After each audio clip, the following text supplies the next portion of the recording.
దేశవ్యాప్తంగా వరి సాగు తగ్గుతుండటంతో దాని ప్రభావం బియ్యం నిల్వలపై పడుతోంది. బియ్యం నిల్వలు భారీగా తగ్గిపోతున్నాయి. ఈ టైంలో యాసంగిలో తెలంగాణ, ఆంధ్రప్రదేశ్, అస్సాం, తమిళనాడు, వెస్ట్ బెంగాల్ సహా వరి సాగు ఎక్కువగా చేసే 15 రాష్ట్రాల్లో సాగు పెంచాలని టార్గెట్ పెట్టినా ఫలితం లేకుండా పోయింది.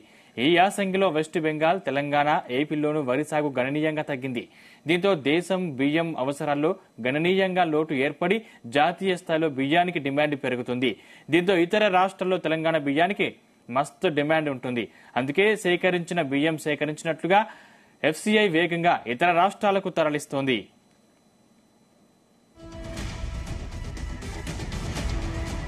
ఇతర రాష్ట్రాల్లో బియ్యం అవసరాల నేపథ్యంలో రోజుకు 100 కోట్ల విలువైన సీఎంఆర్ ను రాష్ట్రం నుంచి ఎఫ్సీఐ తరలిస్తుంది. పక్క రాష్ట్రాలైన తమిళనాడు, కర్ణాటక, కేరళతో పాటు ఇతర రాష్ట్రాలకు ఎఫ్సీఐ రోజువారీగా బియ్యం తరలిస్తుంది.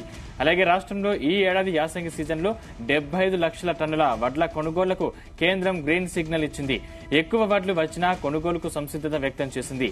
సాధారణ సాగు విస్తీర్ణంలో పోలిస్తే 33 లక్షల ఎకరాలు తగ్గింది. మొత్తంగా కేంద్రం ఇచ్చిన టార్గెట్లో 65% మాత్రమే సాగు జరిగింది. దీంతో బియ్యం రేట్లు మరోసారి ఆకాశాన్ని అంటనున్నాయి.